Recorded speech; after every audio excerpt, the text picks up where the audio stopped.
બાળકો, આજના લેક્ચરમાં આપણે વર્ણપટ શબ્દ સમજવાના છીએ. ગયા લેક્ચર સુધી આપણે ફોટો ઇલેક્ટ્રિક અસર પર ચર્ચા કરી, તો આજનો લેક્ચર વર્ણપટ ઉપર છે. તો સ્ટાર્ટ કરીએ. વર્ણપટ શું છે? તો વર્ણ એટલે તમારી સાદી ભાષા સમજવા માટે રંગ, એવો તમે અર્થ લેજો. ઓકે. પટ એટલે પટ્ટા, ખાલી એકદમ સમજવા માટે. આમાં રંગની કંઈક વાત થશે. બીજું કે આમાં જે જે શબ્દો આવવાના છે એને આપણે ફિક્સ કરી દઈએ. સફેદ પ્રકાશ એવો એક શબ્દ વારે વારે આ થિયરીઓમાં આવશે. સફેદ પ્રકાશને બીજું શ્વેત પ્રકાશ પણ કહેતા હોય છે. શ્વેત પ્રકાશનો મતલબ છે સૂર્યમાંથી આવતા કિરણો. પણ આપણે જાણીએ છીએ કે સૂર્યમાંથી આવતા બધા કિરણો આપણને દેખાતા નથી. સૂર્યમાંથી આવતા કયા કિરણો આપણને દેખાય છે? તો દ્રશ્યમાન વિભાગના કિરણો.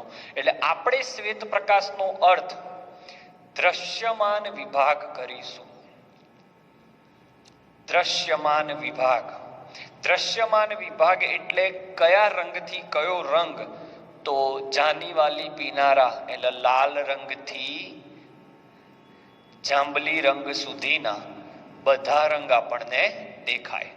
આવો એક સફેદ પ્રકાશ હોય. હવે આ સફેદ પ્રકાશની સાથે સાથે એક બીજા બે શબ્દો તમને દેખાશે. અવશોષણ અને ઉત્સર્જન. વર્ણપટ. ઓકે. તો આટલા શબ્દો આપણે આજના વિડીયોમાં શીખીએ એટલે આપણો વર્ણપટ વિભાગ શરૂ થઈ જાય. ચેપ્ટર ઘણું લાંબુ છે, આગળ પણ મેં તમને કહ્યું હતું, એટલે વિડીયો મિનિમમ બે વાર આપણે જોવાના રહેશે. તો શ્વેત પ્રકાશ અથવા સફેદ પ્રકાશ, જ્યાં દ્રશ્યમાન તરંગ લંબાઈની વાત કરું, જ્યાં બધા જ લેમડા એટલે તરંગ લંબાઈ હાજર હોય, જે આપણે જોઈ શકીએ છીએ એ બધા લેમડા, એ તરંગ લંબાઈ અવશોષણ અને ઉત્સર્જન વર્ણપટમાં કેવી રીતે આપણને દેખાશે એ આજના લેક્ચરમાં શીખવાનું છે. તો હું ધીમે ધીમે સ્ટાર્ટ કરું. સૌથી પહેલા અવશોષણ એટલે શું, ત્યાંથી હું સ્ટાર્ટ કરું છું. અવશોષણ એટલે શું? પછી આપણે અવશોષણ વર્ણપટ લઈએ. અવશોષણ એટલે શું? અવશોષણ ને ઇંગ્લિશમાં એબ્સોર્પ્શન પણ કહેવાય. શું કહેવાય? એબ્સોર્પ્શન. સમજી લો કે અહીંયા એક વ્યક્તિ ઊભો છે, તમને સમજાવવા માટે ખાલી. કોઈ એક વ્યક્તિ, સાદી ભાષા સમજી લઈએ, પછી હું તમને એના વર્ણપટ ઉપર લઈ જઉં. કોઈ એક વ્યક્તિ એ ઊભો છે, એની તરફ મેં અહીંયાથી 7 કે 5 અલગ અલગ રંગના દડા નાખ્યા. ઓકે. આ અલગ અલગ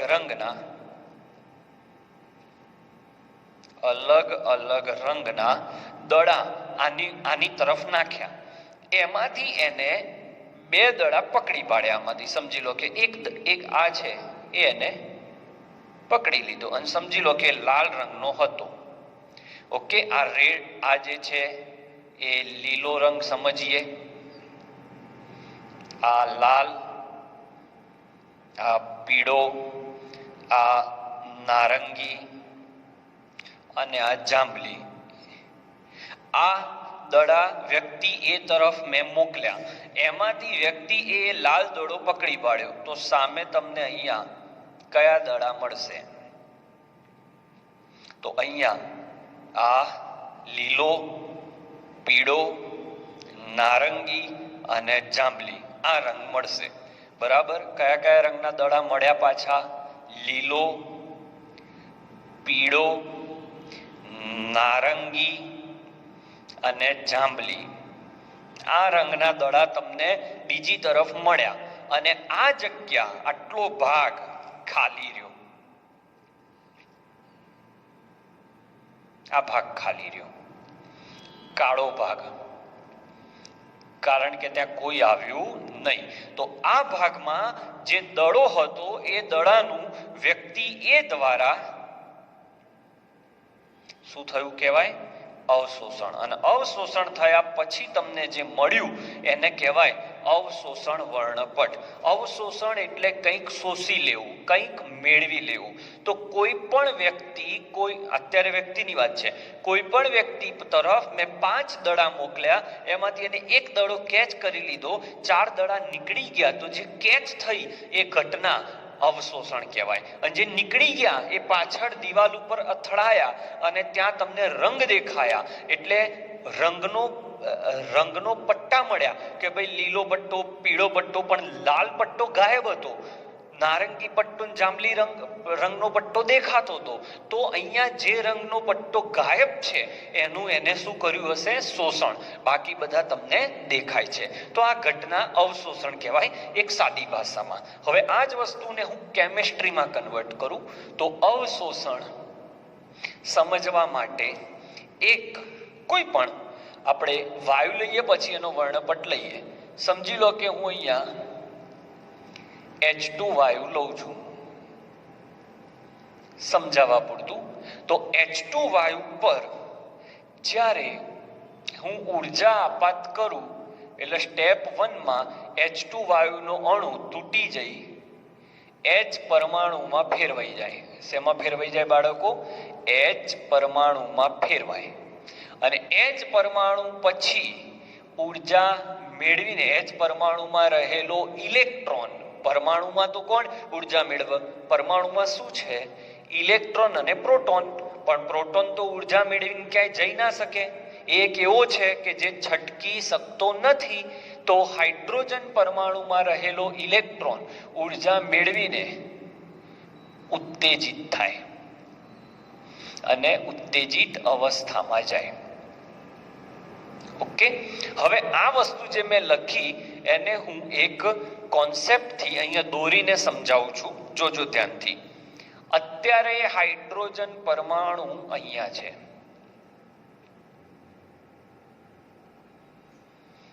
આ હાઇડ્રોજન પરમાણુની સ્થાયી અવસ્થા, જેને ધરા અવસ્થા અથવા ભૂમિ અવસ્થા કહેવાય. ધરા અવસ્થા અથવા ભૂમિ અવસ્થા કહેવાય. તમારા મગજમાં એક વાક્ય કેમિસ્ટ્રી શીખવું હોય તો નાખી દેજો. આ બ્રહ્મ વાક્ય છે કેમિસ્ટ્રીનું.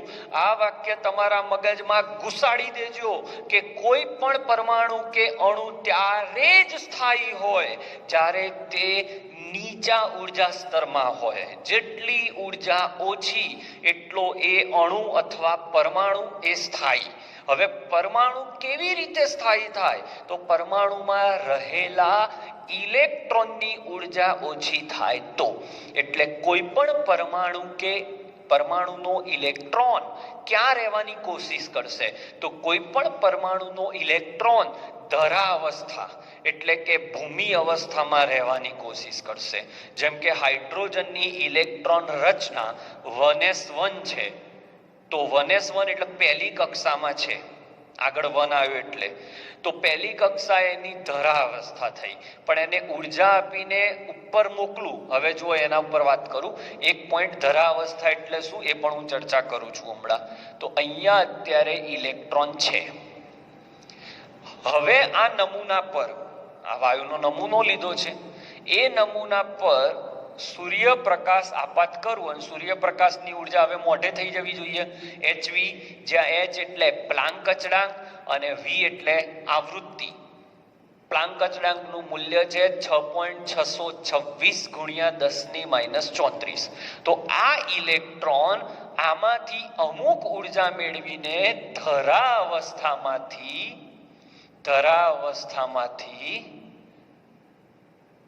ઊંચી ઉર્જામાં જશે, જ્યાં એને ઉર્જા મેળવ્યા પછી ગયો. એટલે કઈ અવસ્થા થઈ? આ ઉત્તેજિત અવસ્થા, ધરા અવસ્થામાં એ સ્થાયી હોય અને ઉત્તેજિત અવસ્થામાં એ અસ્થાયી હોય, કારણ ત્યાં એની ઉર્જા વધી ગઈ છે. બરાબર. તો હવે ઇલેક્ટ્રોન અહીંયાથી ટ્રાવેલ કરીને, નીચેથી ટ્રાવેલ કરીને ઉપર પહોંચી ગયો, ત્યારે આ ઇલેક્ટ્રોને આ સૂર્યપ્રકાશમાંથી અમુક તરંગ લંબાઈનું, લિસન કેરફુલી, કોન્સેપ્ચ્યુઅલ ટીચિંગ છે, પ્લીઝ ધ્યાન રાખજો સાહેબ. ઇલેક્ટ્રોન ધરા અવસ્થામાં હતો, એ જ ઇલેક્ટ્રોનને મેં સૂર્યપ્રકાશ આપ્યો, એટલે આ ઇલેક્ટ્રોને આ સૂર્યપ્રકાશમાંથી અમુક ચોક્કસ તરંગ લંબાઈનું શોષણ કરીને ધરા અવસ્થામાંથી ઉત્તેજિત અવસ્થામાં પહોંચ્યો, ત્યારે એને અમુક તરંગ લંબાઈ શોષી લીધી. જેમ આને લાલ રંગનો દડો શોષી લીધો હતો, એમ આને અમુક તરંગ લંબાઈ શોષી લીધી અને બાકીની તરંગ લંબાઈ પાછળ જવા દીધી. પાછળ શું છે હું હમણાં બતાવું છું. તો આ ઘટનાને શું કહેવાશે? અવશોષણ. એટલે અવશોષણની વ્યાખ્યા શું થાય? અવશોષણ, અવશોષણ એટલે કોઈ વાયુરૂપ નમૂના પર, કોઈ વાયુરૂપ નમૂના પર શ્વેત પ્રકાશ કે સફેદ પ્રકાશ કે વિકિરણ આપાત કરતા, સફેદ પ્રકાશ આપાત કરતા તે અમુક તરંગ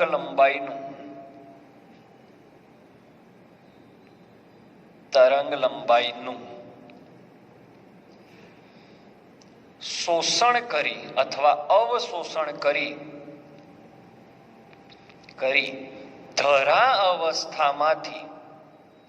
ધરા અવસ્થામાંથી ઉત્તેજિત અવસ્થામાં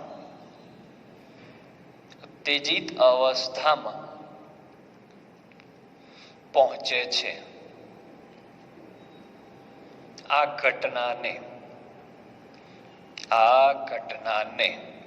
અવશોષણ કહે છે. ઓકે, હવે અવશોષણ થઈ ગયું એટલે હવે આપણે અવશોષણ વર્ણપટ પર વાત કરીશું, પછી ઉત્સર્જન એટલે શું એના પર વાત કરીશું. તો અવશોષણનો ટોપિક આઈ થિંક તમારે ક્લિયર થઈ ગયો. તો આવી રીતે આપણે સૂત્ર લખી શકીએ, જે ફોટો ઇલેક્ટ્રિક અસરમાં પણ મેં કહ્યું હતું કે ધરા અવસ્થાની ઉર્જા ધારી લો 1, એને hv જેટલી ઉર્જા મેળવી અને એ પહોંચ્યો E2 માં. બોલો, સૂત્ર ક્લિયર ભાઈ? અવશોષણનું સૂત્ર ક્લિયર? E1 ઉર્જા સ્તરમાં તે હતો, જ્યાંથી એને hv જેટલી ઉર્જા મેળવી અને E2 ઉર્જા સ્તરમાં પહોંચ્યો. સાથે સાથે શું થશે?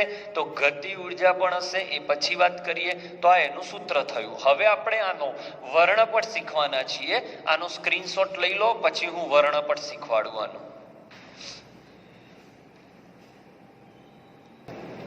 હવે આપણે અવશોષણ વર્ણપટની હું પરફેક્ટ માહિતી આપું. અત્યાર સુધી મેં ભણાવ્યું એ અવશોષણ એટલે શું એ શીખ્યા. હવે અવશોષણ વર્ણપટ, તો કોઈ પણ વિકિરણને, આ આપણું વિકિરણ છે સમજી લો, કોઈ પણ વિકિરણને કોઈ દ્રવ્ય પર આપાત કરવું, દ્રવ્ય એટલે જેને જથ્થો છે અને જે જગ્યા રોકે છે, તો એ વિકિરણ દ્રવ્ય સાથે આંતરક્રિયા કરે એટલે પ્રક્રિયા કરે અને અમુક તરંગ લંબાઈનું તે શોષણ કરી લે છે. બરાબર, અમુક તરંગ લંબાઈનું શોષણ કરે છે, જે બીજી બાજુ ફોટોગ્રાફિક પ્લેટ ઉપર મળતી નથી. સમજાવું, હું એક્ઝેક્ટલી વર્ણપટ દોરવા જઈ રહ્યો છું. જોજો, આ આપણો શ્વેત પ્રકાશનો સ્ત્રોત,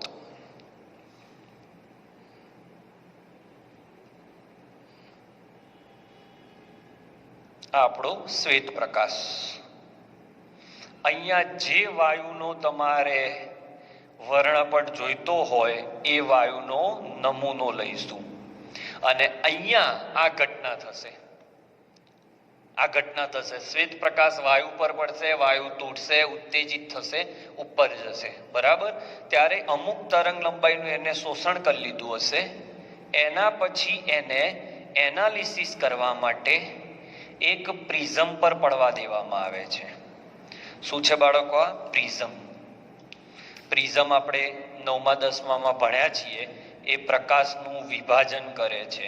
પ્રિઝમ પર પડવા દઈએ અને એના પછી એનું પાછળ ફોટોગ્રાફિક પ્લેટ રાખી, ફોટોગ્રાફિક પ્લેટ રાખી, ફોટોગ્રાફિક પ્લેટ રાખી એના પર અવલોકન કરીએ તો અવલોકનમાં એવું જોવા મળ્યું કે અમુક રંગના પટ્ટા આખા મળ્યા, આ રીતે પટ્ટા પૂરેપૂરા મળ્યા, આ રીતે અલગ અલગ રંગના પટ્ટા મળ્યા, ક્યાંય ગેપ નતા. બરાબર? પણ અમુક રંગ પછી શોષાઈ ગયેલા પણ હતા જે નતા મળતા. જેમ પેલા વ્યક્તિએ લાલ દડો પકડી લીધો એટલે તમને અહીંયા લાલ રંગ નતો દેખાતો, એમ આ વાયુના નમૂનાએ અમુક ચોક્કસ રંગ પકડી લીધા હશે એટલે એ તમને નહીં દેખાય, ત્યાં કાળો ભાગ મળશે. બરાબર? આ રીતે પાછળ તમને અમુક ભાગ ખાલી અને અમુક ભાગ ભરેલા મળશે. એટલે આ જે ભાગ છે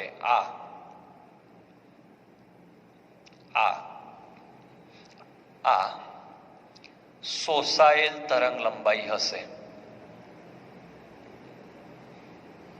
હવે તમને એમ થાય સાહેબ અલગ અલગ જગ્યાએ કેમ મળી? તો આ વાયુના અણુની અંદર અસંખ્ય પરમાણુ હોય, અમુક પરમાણુએ આ તરંગ લંબાઈનું અવશોષણ કર્યું હોય, અમુક પરમાણુએ આ તરંગ લંબાઈનું અવશોષણ કર્યું હોય. એટલે જે તરંગ લંબાઈનું અવશોષણ થયું હોય એ તરંગ લંબાઈની જગ્યાએ તમને અહીંયા કાળો ભાગ જોવા મળશે, કાળો ભાગ અથવા કાળો પટ્ટો. બરાબર? અને બાકીના રંગ તમને ક્લિયર દેખાશે. તો જ્યાં કાળો ભાગ છે એ ભાગ અવશોષણ થયો હશે.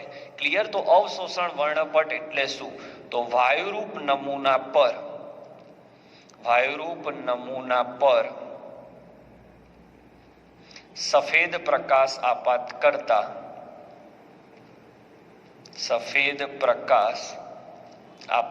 કરતા અમુક તરંગ લંબાઈનું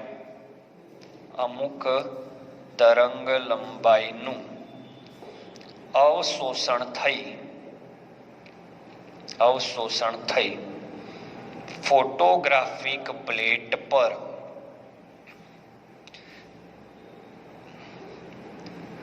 અન્ય તરંગ લંબાઈનું વર્ણપટ મળે છે, જેને અવશોષણ વર્ણપટ કહે છે. ઓકે? દરેક પરમાણુનો અવશોષણ વર્ણપટ જુદો હોય. તમે અહીંયા હાઇડ્રોજન વાયુ લીધો તો હાઇડ્રોજન વાયુનો વર્ણપટ આવો છે, હિલિયમ વાયુ લો તો અહીંયા બદલાઈ જાય. વાયુ જ કેમ લેવામાં આવે છે? કારણ કે વાયુના અણુઓ વચ્ચે આકર્ષણ બળ નહિવત હોય એટલે એના અભ્યાસ કરવા બહુ સહેલા છે. ઓકે? તો આજના વિડીયોમાં આપણે બે વસ્તુ શીખ્યા, અવશોષણ એટલે શું અને અવશોષણ વર્ણપટ એટલે શું. હવે બીજા વિડીયોની અંદર આપણે ઉત્સર્જન એટલે શું અને ઉત્સર્જન વર્ણપટ એટલે શું શીખવાના છીએ. ઓકે? બે વિડીયો ભેગા જ જોજો, હું મોકલીશ પણ ભેગા જ. સ્ક્રીનશોટ લઈ લો. ચલો.